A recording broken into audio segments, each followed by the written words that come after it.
지나간 아픔도 마주할 세상도 예수 내 마음 아시네. 한 번 더 고단한 인생길, 고단한 인생길, 힘겨운 오늘도 예수 내 마음 아시네. 지나간 아픔도 마주할 세상도 예수 내 마음 아시네. 믿음의 눈으로 주를 보리. 이 또한 지나가리라. 주어진 내 삶의 시간 속에 주의 뜻 알게 하소서. 하루를 살아도 기쁨으로 가리 예수 늘 함께 하시네. 후회도 염려도 온전히 맡기리 예수 늘 함께 하시네. 믿음의 눈으로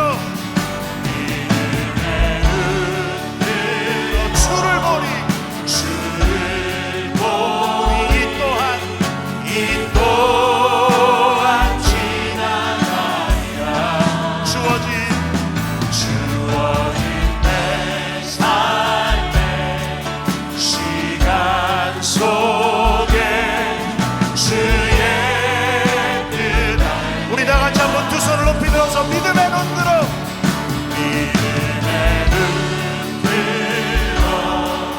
주를 보리. 이 또한 지나가리라. 주어진 내 삶의 시간 속에 주의 뜻 알게 하소서. 믿음의 눈으로 주를 보리. 이 또한 지나가리라. 주어진 내 삶의 시간 속에 주의 뜻 알게 하소서.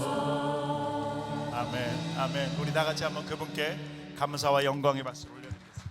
한 가지 좀 이렇게 드리고 싶은 부탁은, 이렇게 늘 보니까요 앞자리는 약간 비어 있어요. 그래서 저희 찬양팀 있는 쪽도 저희가 한 3줄이면 다 앉을 수 있거든요. 그러니까 뒤에 늦게 오시는 분들 때문에 조금 그 막 의자 같은 것도 갖다 놓고 막 그래야 되는데, 혹시 뒤에 계신 분들이 용기를 내서 오늘 내가 한번 앞에 나와서 좀 은혜를 받으면 좋겠다, 그런 분들 지금 용기를 내서 이렇게 앞으로 한번 와주시면 저희가 박수 쳐드리겠습니다.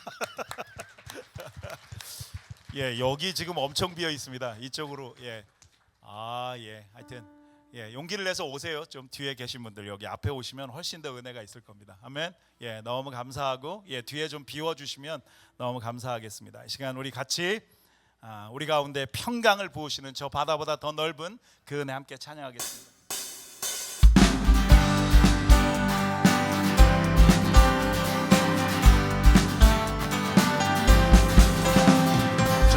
바다보다도 더 넓고 저 산과 하늘보다 더 높은 주님의 은혜가 이곳에 가득해. 살아계신 주 나의 하나님, 언제나 넘치는 주의 사랑으로 내 안에 가득히 넘쳐흐르네. 다시 한번 합니다. 저 바다보다 더 넓고 저 산과 하늘보다 더 높은 주님의 은혜가 이곳에 가득해. 살아계신 주 나의 하나님 언제나 넘치는 주의 사랑으로 내 안에 가득히 넘쳐 흐르네. 큰 소리로 선포합니다. 내게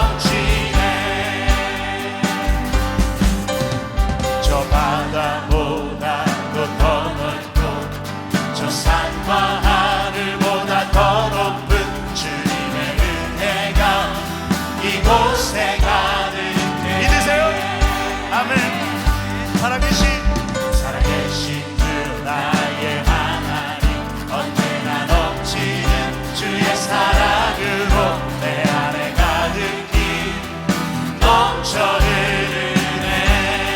할렐루야. 내게 샘솟는 기쁨 내게 샘솟는 기쁨 내게 샘솟는 기쁨이 넘치네.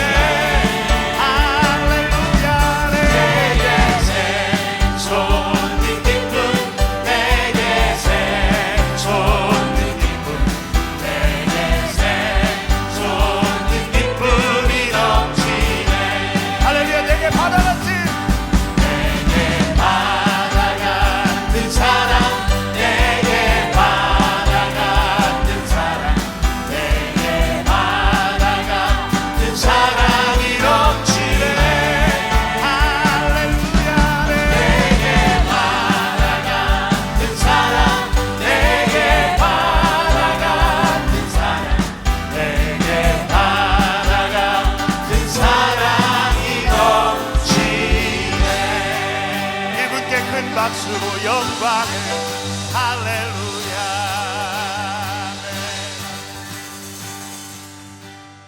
이것이 우리 가운데 가장 큰 은혜인 것을 믿습니다. 하지만 아무것 없어도 기뻐하고 감사할 수 있는 그 여유, 내 눈앞에 잘 보이지 않아도 그렇게 살아갈 수 있는 믿음을 주신 그 은혜 함께 찬양합니다. 은혜 아니면 살아갈 수가 없네. 모든마저도 다 주의 것이니 세상 평안과 위로 내게 없어도 예수 오직 예수뿐이네. 여러분의 목소리로만 은혜 아니면 살아갈 수가 없네.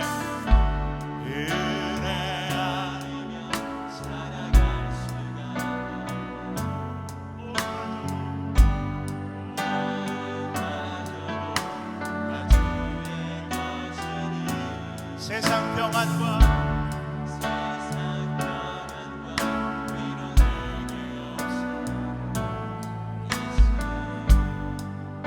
오직 예수뿐이네. 그 신뢰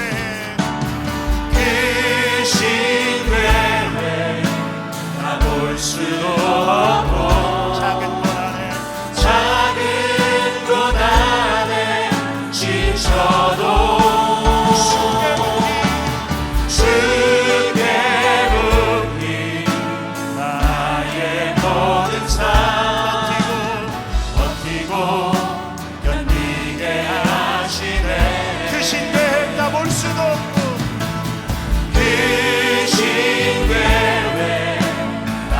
수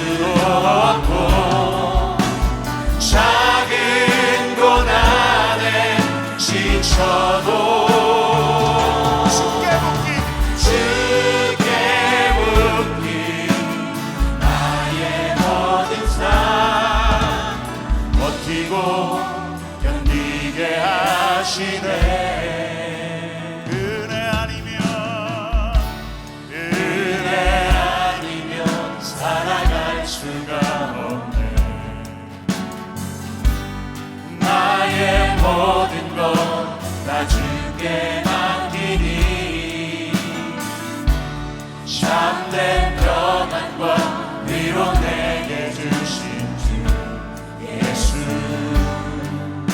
오직 예수뿐이네.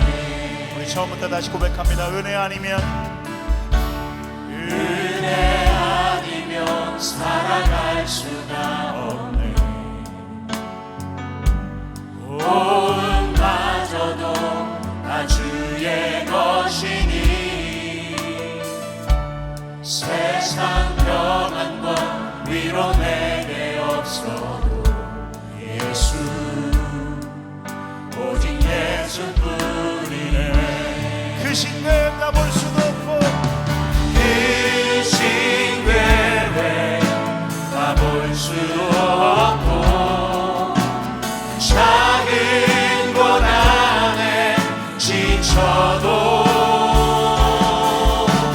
주께 묶인 나의 모든 삶 버티고 견디게 하시네. 그 신뢰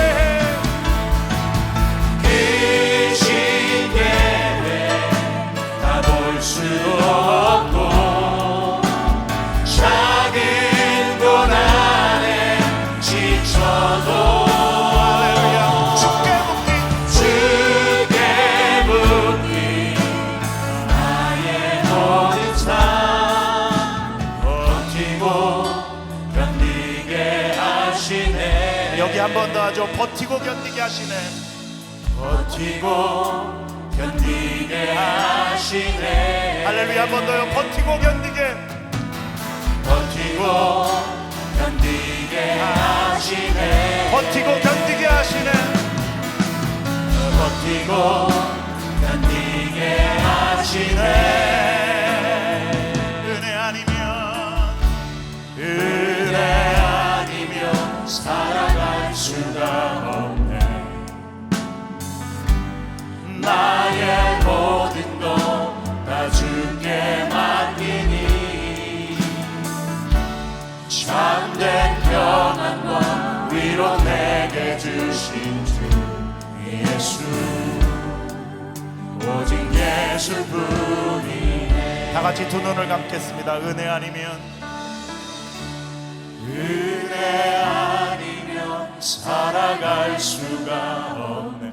나의 모든 것 주께 맡기니 나의 모든 것 다 주께 맡기니 참된 평안과 위로 내게 주신 주 예수 오직 예수뿐이네. 오직 예수뿐이네. 오직 예수뿐이네. 오직 예수뿐이네. 여러분 이 시간 잠시만이라도 고단한 인생길 힘겨운 오늘도 예수 내 마음 아시네. 지나간 아픔도 마주할 세상도 예수 내 마음 아시네. 고단한 인생길 힘겨운 오늘도 예수 내 마음 아시네. 지나간 아픔도 마주할 세상도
사역자들이 너무 얼굴이 좀 칙칙한 것 같지 않나요? 좀 여러분이 저희가 다 웃으면서 이렇게 사역할 수 있도록 박수를 좀 보내시면 좋겠습니다.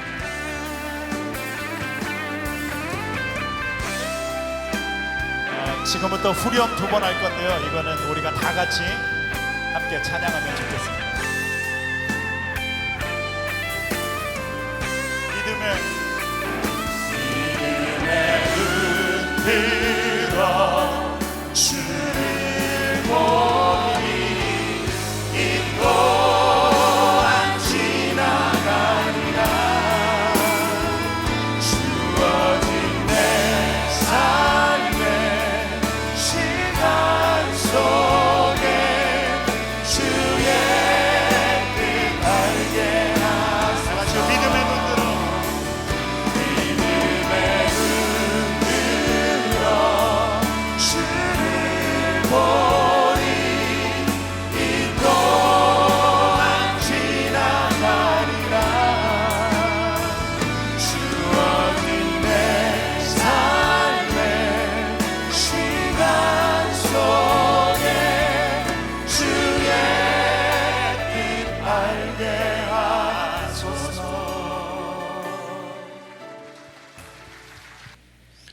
백 83일 동안 약 6개월 동안 매일 캔디를 하나씩 주면서 내가 너를 사랑한다라고 이야기합니다. 후에 그가 헬런 켈러를 돌본 것이 약 그의 10배가 되는 18,000일이 됩니다. 늘 내가 너를 사랑한다는 말로 그를 바꾸었습니다. 내가 받은 것을 그에게 돌려주기를 위해서라고 고백합니다. 그런 은혜가 있기를 원합니다.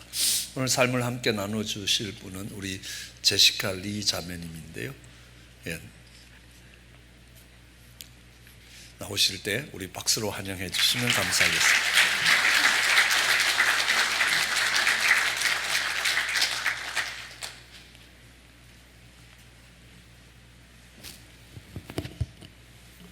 안녕하세요. 제시카입니다.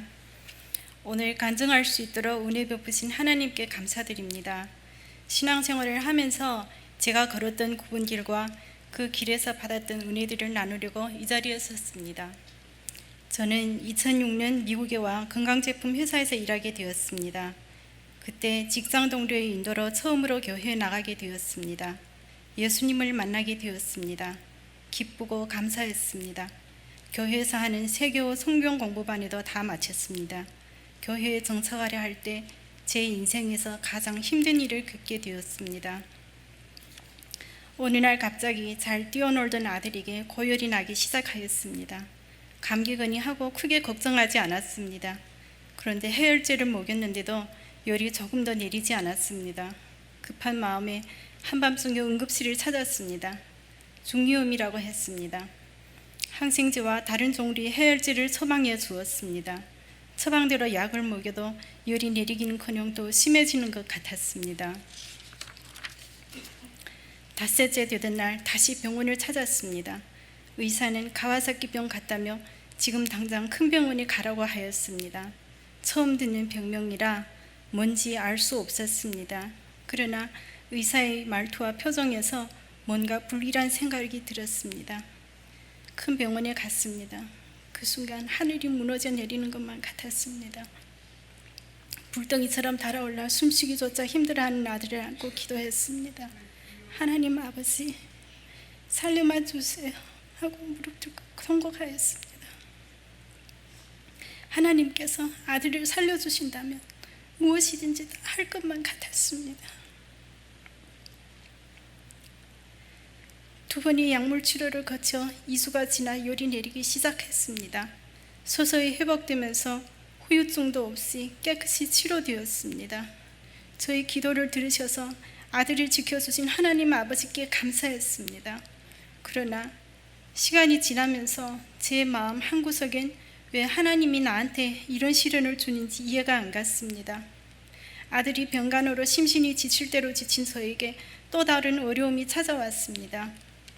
몇 년 전 진단을 받았지만 제 스스로 그걸 인정하기 싫어서 치료를 미뤄왔던 루푸스 증세가 더 심해져서 의사를 찾아갔습니다. 이제 더 이상 치료를 미룰 수 없다고 했습니다. 구글로 병증을 검색해 보았습니다. 검색에는 여러 사진이 함께 올라왔습니다. 이 병이 심해질 때 모습이 너무도 흉해서 소름이 끼치고 무서웠습니다. 내가 저렇게 될 수 있단 말이지.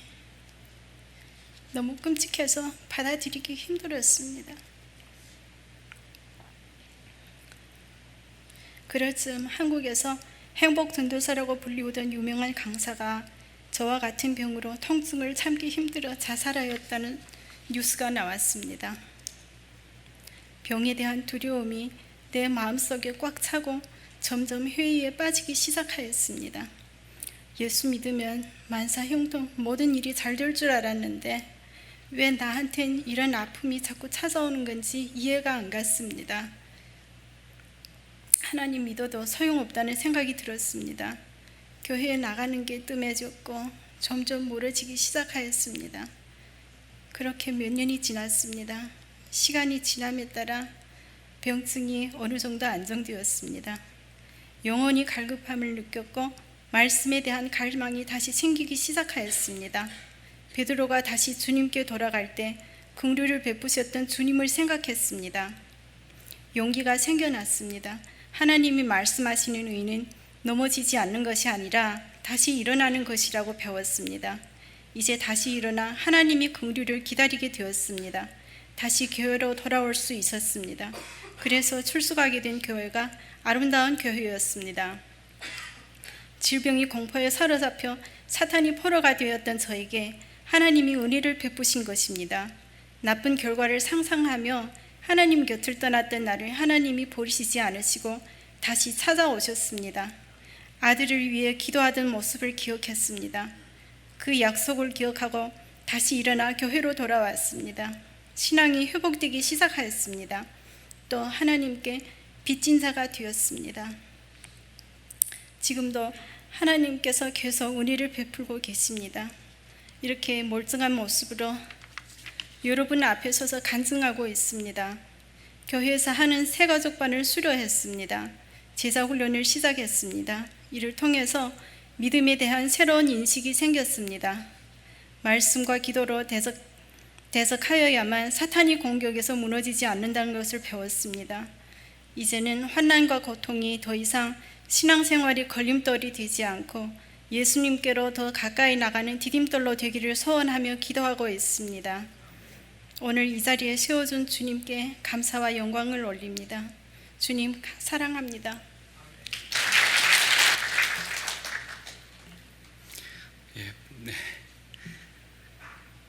제 개인적인 하나님의 만남을 여러분과 좀 나누려고 이렇게 이 자리에 나왔습니다. 저희 집안 신앙의 시작은 할머니의 어머니부터 시작되었습니다. 친할머니는 항상 말씀 안에 사시는 모습을 보여주셨습니다. 그리고 우리에게 예수를 잘 믿어야 된다고 거듭 말씀하시곤 하셨습니다. 어릴 때부터 교회를 가는 것은 저에게 당연한 일이었습니다. 한국에서 고등학교를 졸업 후 미국으로 이민 오게 되었습니다. 그때 할머니와 할아버지는 먼저 미국에 자리를 잡고 계셨고 아버지와 친척들도 거의 다 미국에 와 있었습니다. 그래서 저와 가족들은 어렵지 않게 미국 생활에 적응할 수 있었습니다. 저는 부모님과 할아버지의 도움으로 공부를 다시 할 수 있는 기회를 가졌습니다. UC 버클리 대학에서 공부를 할 때 한 수업에서 지금의 아내를 처음 만났습니다. 노트를 빌리면서 커피 한 잔을 나눈 인연이 결혼을 할 줄은 그때는 전혀 생각도 하지 못했습니다. 풋풋한 대학생이었던 아내는 늦깎이 공부를 시작한 아저씨를 만난 기분이었을 것입니다. 학교를 졸업하고 7년이 지난 후 얼바인에 있는 베들교회에 다시 만났습니다. 당시 저는 셀 목자로 있었는데 아내는 우연히 제 셀 그룹에 배정받게 되었습니다. 말씀드리지만 제가 힘쓰는 건 절대 아니었습니다. 얼마 후 셀 목자를 내려놓고 우리는 교제를 했고 6개월 정도 사귀면서 결혼하기로 결정했습니다. 그때 우리는 서로에 대해 너무 모르고 있었다는 것을 한참 후에 알게 되었습니다. 모두들 신혼 초가 가장 좋을 때라고 말하지만 전 아니었습니다. 당시 저는 약대로 진학할 준비로 분주했습니다. 결혼 초부터 자주 다투었습니다. 서로에 대해 너무 몰랐고 살아온 환경 또한 차이가 많아 생각하는 방식이 많이 달랐기 때문이라 생각이 듭니다. 서로의 생각을 표현하는 것도 서툴러 다투고 서로 화해하는 법도 몰랐습니다. 하나님께 왜 이런 자매를 만나게 되었을까 하는 생각으로만 가득했습니다. 결혼 생활에 회의가 찾아왔습니다. 이렇게 살려고 결혼했나? 이 여자가 정말 하나님이 주신 짝이 맞는지 하는 의심도 들었습니다.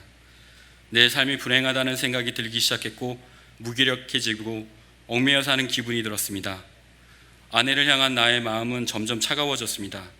그러던 중 첫 아기가 생겼습니다. 아버지가 되어야 한다는 것이 큰 짐으로 제게 느껴졌습니다.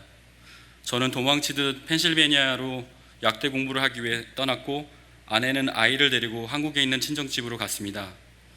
혼자 공부하면서 마음은 편하지 않았습니다. 공부에 대한 열정도 삶에 대한 열심도 없어졌습니다. 돈 냈으니 할 수 없이 한다는 마음으로 했습니다. 결혼 전 열정적이었던 제 모습은 온데간데 없이 사라져버렸습니다.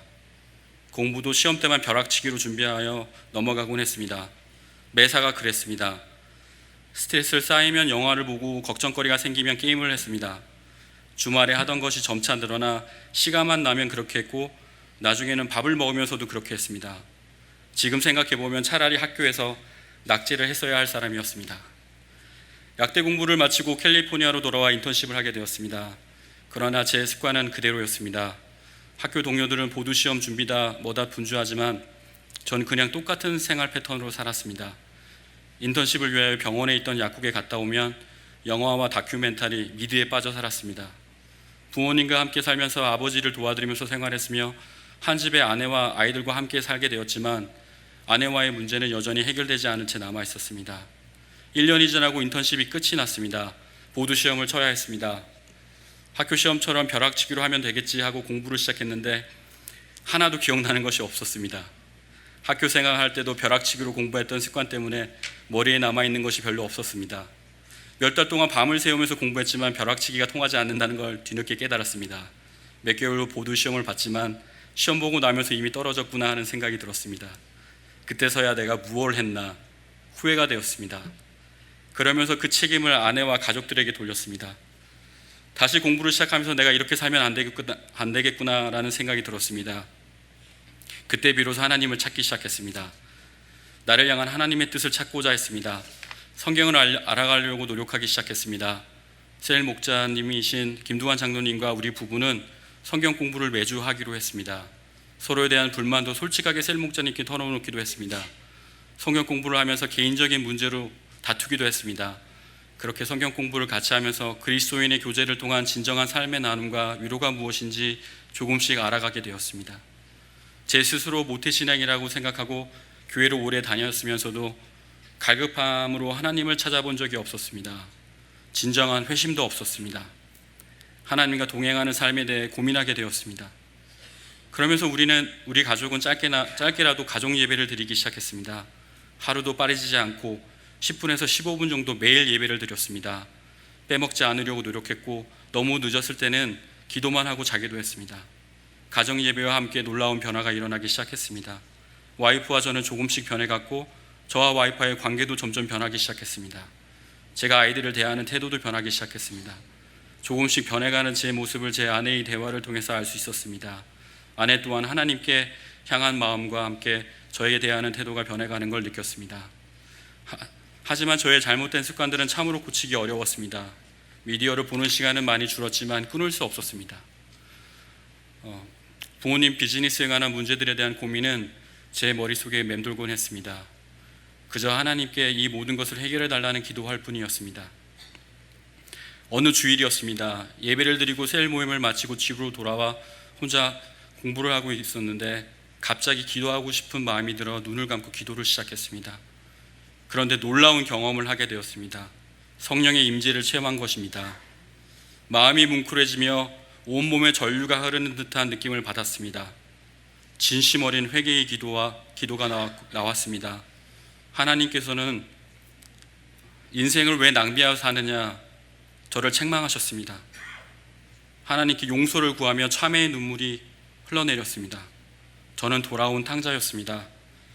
내가 하나님을 향하여 조그만 발걸음을 내디디면 모든 것을 주님이 책임지실 텐데 그 작은 헌신이 없었던 것이 깨달아지자 죄송한 마음으로 용서를 구했습니다.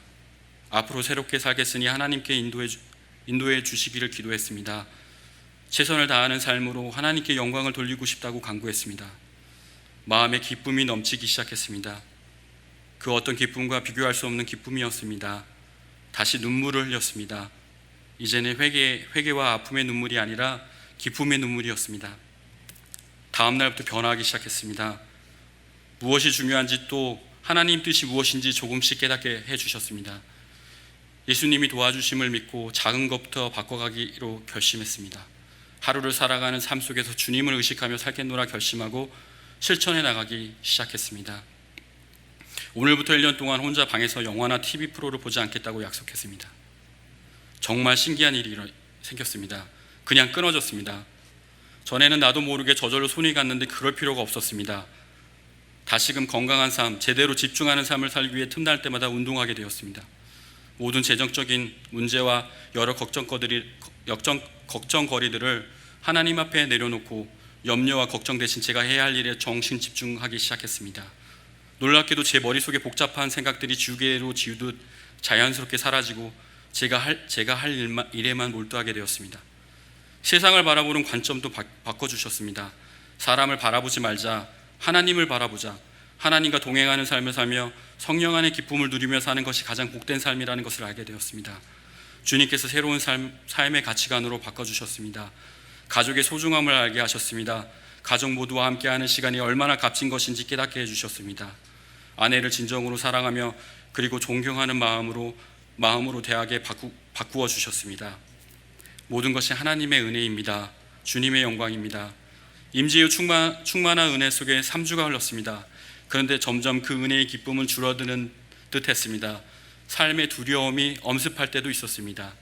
그런데 또 다시 깨달음을 주셨습니다. 이젠 은혜를 유지하려면 하나님의 말씀을 붙들며 살아야겠다는 생각이 들었습니다. 주일 말씀에 집중하여 듣고 그 말씀 구절 중에 내게 와닿는 말씀을 일주일 내내 묵상하고 마음에 새기고자 노력했습니다. 그렇게 할 때 참으로 놀랍게 다시 그 은혜가 회복되어감을 느꼈습니다. 삶의 두려움을 떨쳐버릴 수 있었습니다. 강력한 주님의 임재를 다시금 경험했습니다. 은혜를 유지하기 위해서는 하나님의 말씀을 붙들며 살아야 하는구나. 말씀이 살아 움직인다는 뜻을 이제야 이해하게 되었습니다. 하나님의 말씀이 얼마나 소중한 것임을 매일 체험하고 있습니다. 저의 허물을 통해 예수님께서 세상을 새롭게 보는 눈을 주셨고 세상 그 어떤 것과 비교할 수 없는 은혜를 부어주셨습니다. 모든 것이 감사할 뿐입니다. 진정한 자유가 무엇인지 진리가 우리를 자유케 하실 것이라는 말씀의 뜻을 이해되기 시작했습니다. 이런 변화의 과정 뒤에는 매일 저희 가족을 위해서 기도하시는 어머니와 장로님이 계시다는 것도 알게 되었습니다. 하나님을 통해 우리에게 주신 선물임을 진정한 자유와 기쁨은 하나님을 통해 우리에게 주신 선물임을 다시금 알게 해주시고 저에게 새로운 삶을 살게 해주신 주님께 이 모든 영광을 드릴 뿐입니다. 네, 감사합니다.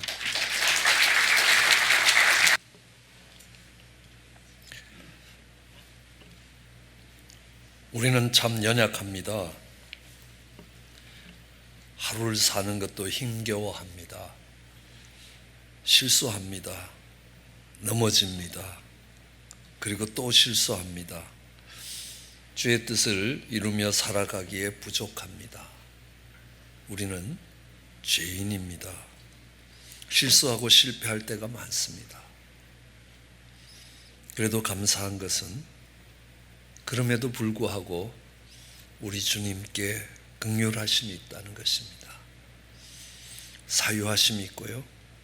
한없는 하나님의 은혜가 있다는 것입니다. 주님이 베풀어 주시는 용서와 사랑이 있습니다. 우리는 그 안에서 회복될 수 있습니다. 저는 우리 하나님이 그런 분이시라는 것 잘 알 수 있습니다. 전 자녀들을 키워가면서 그렇습니다. 우리 자녀들 연약합니다. 넘어집니다. 실수도 합니다. 스스로 삶을 망가뜨리기도 합니다. 실패할 때도 있습니다. 그래도 제가 할 수 있는 모든 지혜와 능력을 동원해서 그 자녀들을 다시 세우고 다시 일으키고 싶어 합니다. 때로는 저는 능력이 부족해서 그렇게 못할 때도 있습니다. 그러나 우리 하나님은 하실 것이라. 저는 언제나 감동적으로 듣는 이야기 하나가 있습니다. 조지아주 19번 하이웨이가 지나가는 쪽에 어느 한 청년이 몹쓸 죄로 감옥에 갔습니다. 긴 형기가 있었지만 감옥에서 모범수로 조기 추록을 했습니다. 그러면서 어머니께 편지를 보냈습니다. 제가 집으로 돌아가기를 원하는데 그동안 한 일이 있기 때문에 어머님이 받아주실지 모르겠다는 겁니다. 만일 어머님이 받아주실 뜻이 있으면 집 앞 떡갈나무에 노란 손수건 하나를 걸어달라. 그렇지 않으면 제가 집으로 돌아가지 않겠다고 편지를 썼습니다. 두렵고 떨리는 마음으로 집 앞까지 찾아왔습니다. 집 앞에 있는 떡갈나무를 보는 순간 이 아들은 눈물을 흘리게 됩니다. 왜냐하면 그곳에 노란 손수건 하나가 걸려 있는 게 아닙니다. 그 떡갈나무 전체가 노랗게 덮여 있습니다. 행여 손수건 하나를 걸었다가 바람에 날려가면 아들이 돌아오지 못하기 때문입니다. 온통 그 떡갈나무를 노란 천으로 뒤덮이도록 감아두었습니다. 그때부터 미국 사람들은 멀리 전쟁터에 나가는 아들이 있으면 집 앞들에 노란 천들을 걸기 시작합니다. 그 아들이 건강하게 살아서 돌아오도록 기원하는 부모의 마음이 거기에 담겨 있습니다. 그렇습니다. 세상 사람들은 손가락질하고 나쁜 놈이라고 죽어 마땅한 놈이라고 감옥에 더 있어야 된다고 이야기할지 모르지만 그를 사랑하는 부모님께는 소중한 사람입니다. 내 인생을 들여서라도 다시 세우고 싶어 하는 사람입니다. 하나님의 형상을 따라 하나님이 우리를 지으셨기에 하나님의 사랑이 우리에게 그렇게 왔다는 것들을 알 수 있습니다. 신장을 떼서라도 딸을 살리고 싶어 하는 것이 아버지의 마음입니다. 동일한 마음이 독생자를 주시고 그를 살리고자 하시는 하나님 아버지의 마음이라는 것입니다. 그렇기 때문에 우리는 실수하고 실패할 때도 아버지께로 돌아갈 수 있습니다. 왜냐하면 십자가가 그것을 증거해 주고 계시는 겁니다. 그 십자가에서 죄값을 치르시고 우리를 다시 회복시켜 가신다는 사실입니다. 미우라 아야코라는 삼포능자의 빙점이라는 소설을 가지고 노벨 문학상을 탔던 자매입니다. 언젠가 집안에서 오는 손님들을 대접하기 위해서 열심히 분주하게 식탁을 마련하다가 그의 어린 동생이 엄마가 정말 아끼는 그릇을 갖고 가다가 그만 깨트려 버렸습니다. 그러니까 이 미우라 아야코가 동생을 막 나무랬습니다. 너는 그 그릇을 엄마가 얼마나 아끼는지 모르냐는 겁니다. 근데 왜 조심성 없게 그렇게 들고 가느냐 라고 동생을 다구칠 때에 그 옆에 어머니가 이 미우라 아야코에게 한 말이 있습니다. 아야코, 너는 평생에 실수 한번 안 할 사람처럼 말하는구나. 그 말은 뭐겠습니까? 우린 실수할 겁니다. 우린 넘어질 수도 있습니다. 우리는 죄악 가운데 무너질 때도 있을 겁니다. 그러나 회복할 수 있습니다. 어떤 형편과 처지에 있더라도 회복할 수 있습니다. 믿음의 조상이라고 이야기하는 아브라함, 이 아브라함의 믿음을 배우라고, 이 사람이 믿음의 조상이라고 이야기하는 아브라함, 그는 아내를 2번씩 팔았던 사람입니다. 그랬던 못난 사람이었지만 하나님 손에는 회복이 있었습니다. 그를 믿음의 조상으로 세워가시는 거 아닙니까? 하나님 마음에 꼭 드는 사람이 있었습니다. 다윗이라는 사람입니다. 그런데 그는 남의 아내를 빼앗았던 사람입니다. 그것을 덮기 위해서 그 남편을 죽였던 사람입니다. 그럼에도 하나님이 그를 내 마음에 합한 자라고, 하나님 손에는 회복이 있다는 것입니다. 우리는 예수님을 3번 부인하던 베드로를 알 수 있습니다. 그렇지만 초대교회의 반석이 되도록 위대한 사도로 그를 세워가시는 것들을 알 수 있습니다. 성경 속에 어떤 사람도 완전한 사람은 없습니다. 다 연약하고 부족하고 정말 하루하루 삶이 버거운 사람들입니다.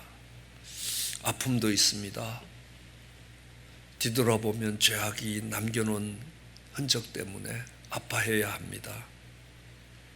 앞으로 살아갈 일들에 대하여 염려와 두려움에 잡히기도 합니다. 그러나 담대할 수 있습니다. 오늘 우리가 이 한 주간 수없이 불렀던 것처럼 고단한 인생길을 지나가고 하루하루가 힘겨울 때 내가 얼마나 연약한 인생인지 하나님이 아신다는 겁니다. 그리고 그 하나님이 늘 나와 함께 하신다는 겁니다. 하나님이 함께 하시는 가운데 그것이 지나갈 것입니다. 지나갈 것입니다. 이 또한 지나갈 것입니다. 그러면서 우리는 주님의 뜻을 깨달을 것입니다. 왜 하나님께서 나같이 연약한 자를 사용하시는지, 왜 하나님께서 나처럼 허물이 많은 사람을 사용하시는지 그 하나님의 뜻이 깨달아질 것입니다. 그런 허물진 인생을 위해서 하나님이 베푸신 사랑이 얼마나 큰지를 우리는 알 수 있습니다. 죽어가는 딸을 위하여 신장 하나를 떼주는 아버지의 사랑이 얼마나 큰 것인가를 알 수 있습니다. 그 사랑을 모르면요, 그 딸은 아버지한테 얼마나 강팍한 딸인지 잘 알지 않습니까? 하나님이 우리에게 베푸신 사랑이 얼마나 큰지 그것을 모르면요, 우리는 그 딸과 똑같은 삶을 살게 될 것입니다. 그러나 어느 날 그 사랑이 깨달아지는 날, 그는 한없이 눈물을 흘리게 될 것입니다. 그가 받은 사랑이 얼마나 큰 것인지 알게 될 것입니다. 그리고 아버지께서 베푼 은혜가 얼마나 큰지 알 수 있습니다. 받을 자격이 없는 자에게 받은 베푸신 사랑입니다. 받을 자격이 없는 자에게 베푸신 하나님의 선물입니다. 우리는 그럴 자격이 있는 사람들이 아니라는 거 잘 알 수 있습니다. 수없이 넘어지고 수없이 쓰러지고 하나님이 참 놀랍게 역사하셨음에도 또 하나의 관문이 내 앞에 닥치면 그 하나님께 실망하고 좌절하고 절망하고 그 하나님께 떠날 때도 있다는 것입니다. 그런데 하나님께서 그 사랑과 은혜를 베푸시면 이제는 빚진 자가 되어서 탕자처럼 하느님 앞으로 돌아오게 되는 것입니다. 그러면서 하나님의 사랑이 어떤 것인가 라는 것들을 깨닫게 되는 것입니다. 그리고 이제는 나를 세우는 것이 아니고 나를 자랑하는 것이 아니고 하나님을 자랑하는 사람이 될 것입니다. 내 인생을 향하여 하나님이 행하신 그 놀라운 일들, 허물진 인생을 위하여 하나님이 베푸신 사랑, 고단한 인생길을 걸어가는 연약한 인생을 위하여 하나님이 베푸신 은혜들을 기억하게 될 것입니다. 그러면요, 우리 속에 감사로 가득해지는 것입니다. 원망스럽던 그 아내가 이제는 감사합니다. 우리 장훈 형제는요, 아내를 존경하겠다라고 이야기합니다. 저도 그렇습니다.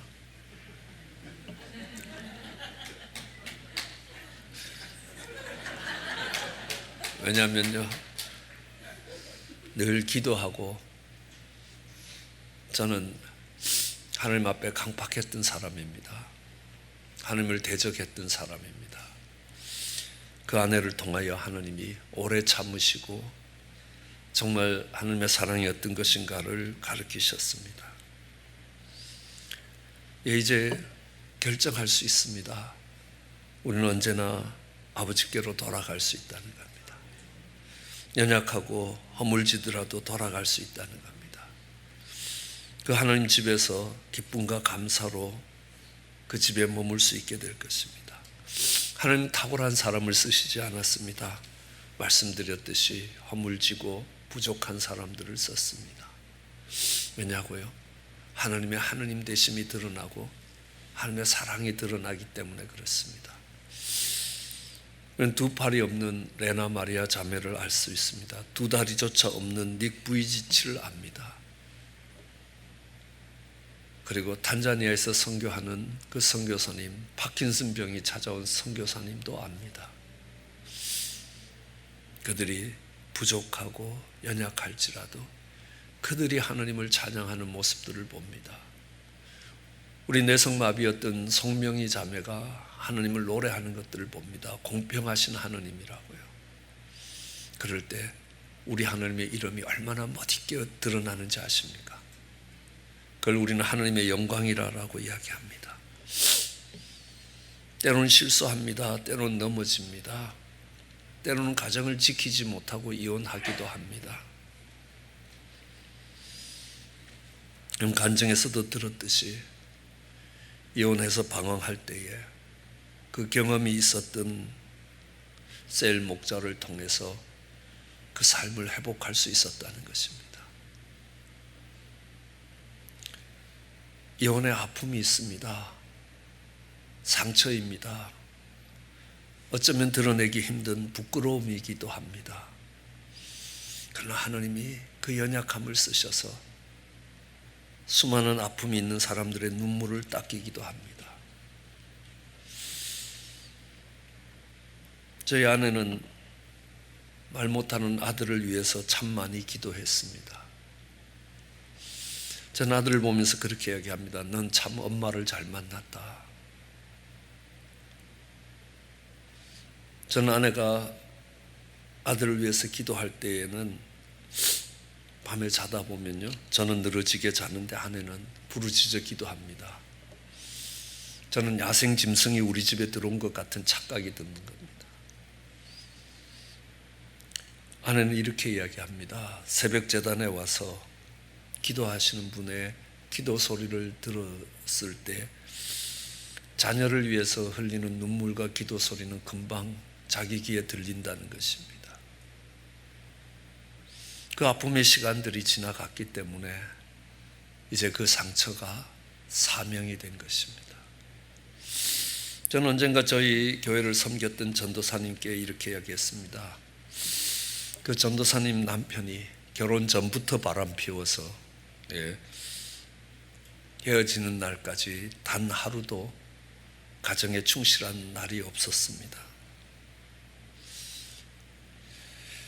그 전도사님을 만나면서 그랬습니다. 하나님께서 당신 전도사로 쓰려고 당신 남편이 수고를 많이 했다 그랬습니다. 그러니까 화를 내시더라고요. 목사님, 남의 인생이라고 그렇게 함부로 이야기하는 거 아닙니다 라고 이야기합니다. 제가 이야기했습니다. 나 함부로 이야기하고 있는 것 아니라는 겁니다. 1년인가 2년 뒤에 전도사님이 그렇게 고백하셨습니다. 목사님 말씀이 맞다고요. 왜냐하면요, 교회 문을 드는 수많은 자매님들 속에 자기 같은 사람들이 너무 많다는 겁니다.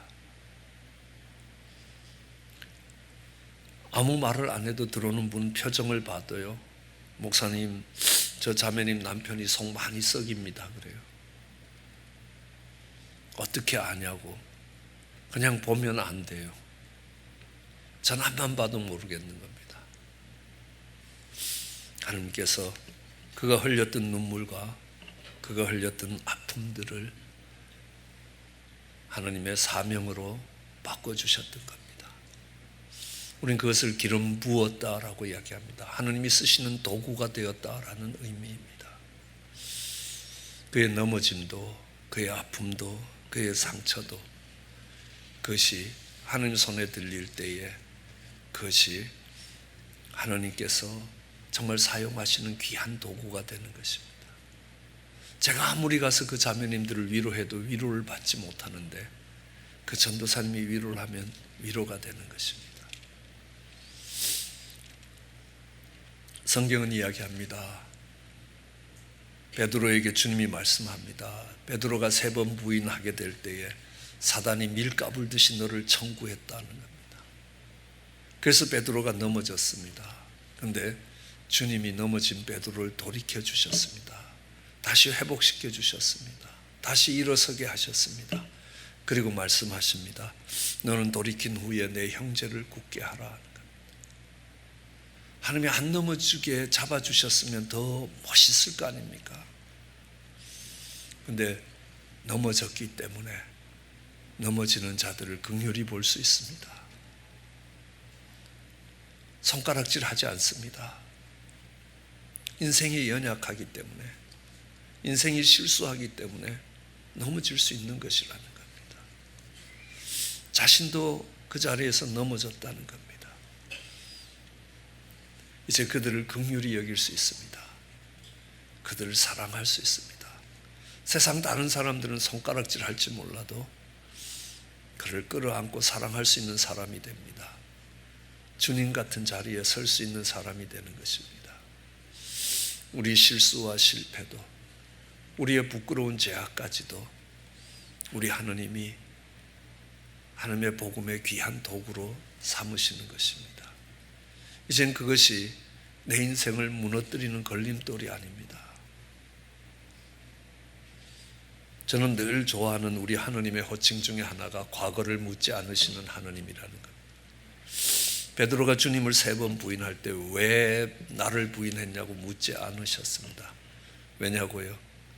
베드로보다 베드로를 더 잘 아셨기 때문에요. 주님이 우리의 마음을 아십니다. 우리의 형편을 아십니다. 왜라고 물으실 이유가 없습니다. 주님 말씀하십니다. 내 손 잡고 일어서라는 겁니다. 주님이 함께 하시는 겁니다. 일어서면요, 이제는 정말 나와 같이 그 자리에서 넘어지는 자들을 다시 일으켜 세워줄 수 있을 겁니다.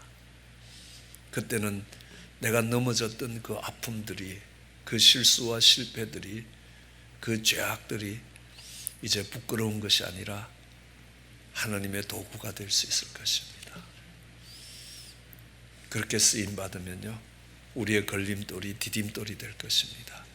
그러면 우리 인생은 분명히 달라질 것입니다. 그런 은혜가 우리 모두에게 있기를 주의 이름으로 축원합니다.